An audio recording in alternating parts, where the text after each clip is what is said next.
la tarde con 35 minutos seguimos en 7.3 Noticias con una nueva entrevista de interés que nos preocupa ciertamente a raíz de un hecho ocurrido en Estados Unidos. Y se dice que pues es un país violento, que los jóvenes están, como se dice, descarriados, que no tienen la compañía, la comunicación con sus familias porque los padres trabajan, que es una sociedad violenta por los videojuegos, por la televisión, por el acceso fácil a las armas, pero en nuestro país también pasa.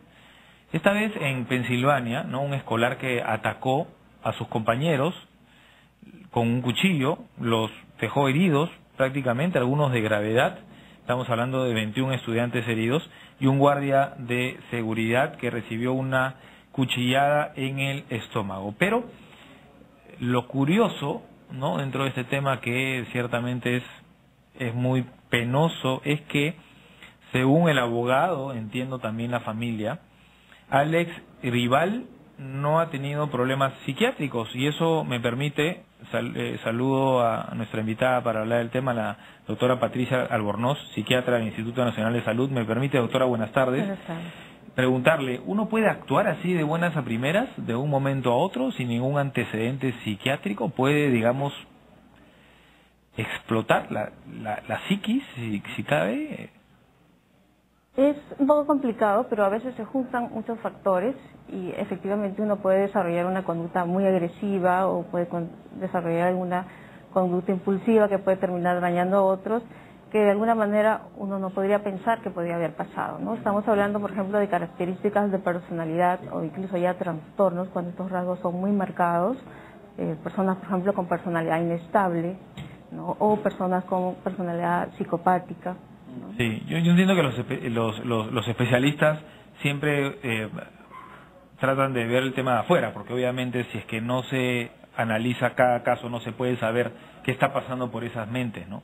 Exacto. Pero entonces sí puede ocurrir que se despierta una actitud violenta de un momento a otro de un joven que de pronto era tranquilo, era reprimido, introvertido en clase, y que detrás de eso esconde algo.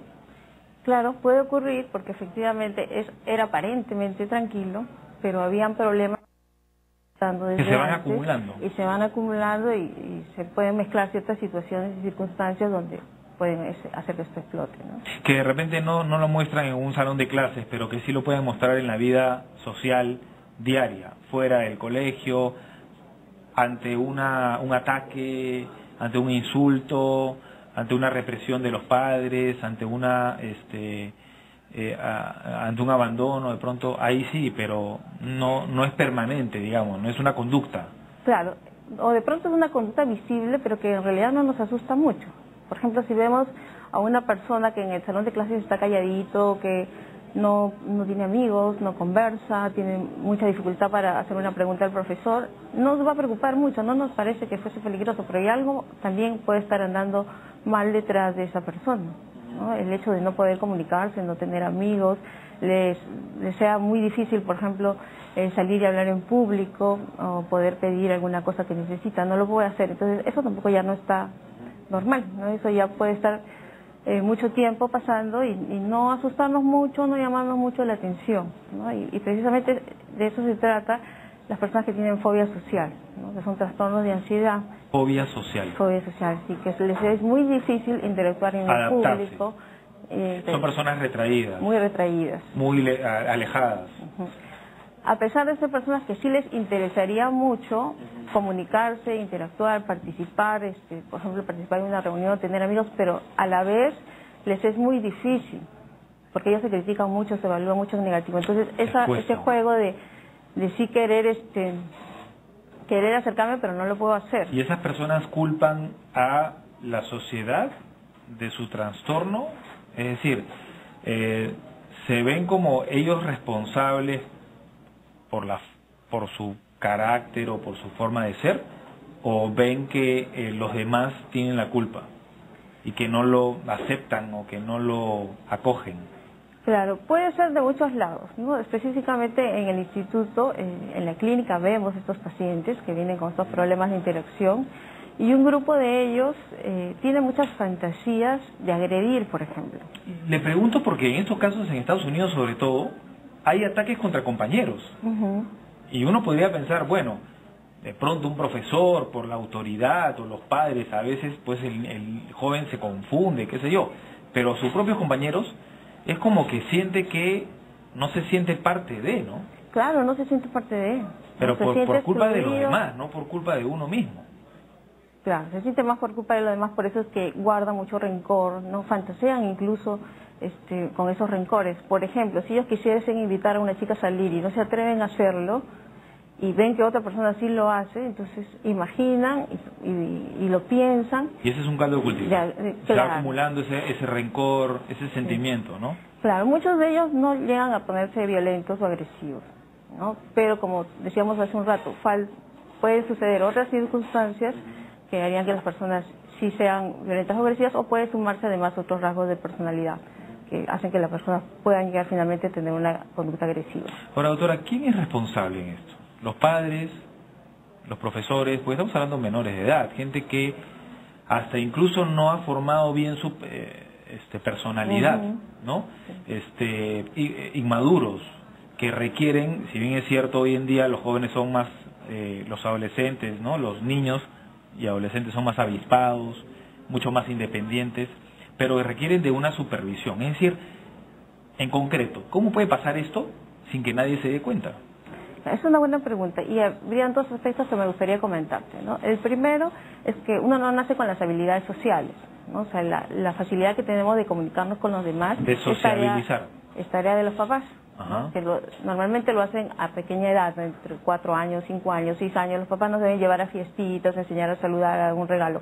Entonces ya nos van inculcando las habilidades sociales. Si los papás no hacen esa tarea, lógicamente uno llega de adulto mucho más retraído y con dificultades de socializar, pero también lo podría aprender. Claro, pero el niño pasa por el kinder, pasa por el colegio, pasa por la primaria, por la secundaria. Claro, pero pasa ya con dificultad. Con dificultad. El papá no pero lo ahí hay un abandono también de profesores y imagino de salud mental, ¿no? ¿no? Y si el término parece muy tosco o muy fuerte, psicología. Claro, entonces ese es un aspecto. El otro aspecto es que si comparamos a generaciones anteriores, cómo eran los juegos de los niños, ¿no? Eran más juegos, no sé, de salir a correr, de hacer más de grupo, ¿no? actividades de grupo. Más ¿no? de mancha, digamos. Claro, actualmente los juegos, por ejemplo, ¿qué son más? Son los juegos de video, son los juegos donde se banaliza mucho la violencia. También. ¿No? Porque se le dan puntos porque matan a determinada persona en los videos, ¿no? Y si lo decapitan se le dan más puntos y sangre en cualquier cantidad. Y en su mayoría individuales, ¿no? Claro. No colectivos. Entonces, eso ya se vandaliza cada vez más la violencia, ¿no? Entonces, cada vez es también uno más proclive a transgredir esa línea donde antes uno no la cruzaba, ¿no? O sea, no voy a violentar al otro, no voy a hacerle daño al otro. Claro. Algo me contenía, cada vez eso es más frágil, ¿no? Y también los padres serían responsables de eso, ¿no? En qué anda mi hijo, qué cosa le interesa, si le compro o no le compro el play, o sea, también yo creo que los padres tienen una cuota de responsabilidad en ese tema. Por inacción, pero también por represión. Es decir, por no estar cerca, por abandonarlos. En Estados Unidos, yo lo decía en la introducción, pasa mucho porque también las familias, los padres, mejor dicho, trabajan los dos, no le dan mucho tiempo al menor, las distancias son largas, el carácter de pronto no es como en nosotros, que son de pronto más querendones, allá son más fríos, en Europa ni qué decir. Todos esos aspectos, ¿no? Tiene mucho que ver el abandono, tiene mucho que ver también, por ejemplo, qué es más fácil, prenderle la televisión, darle que juegue el play o llevarlo a jugar fútbol al parque, ¿no? O sea, la comodidad, el poco tiempo, de pronto también nos está haciendo caer en ese tipo de conductas, ¿no? Tiene que ver eso, o también la culpa, hay otro componente de culpa, de saber que yo paso poco tiempo con mi hijo, entonces le compro los juguetes más caros. Claro, lo hago feliz en el momento, ¿no? Sí.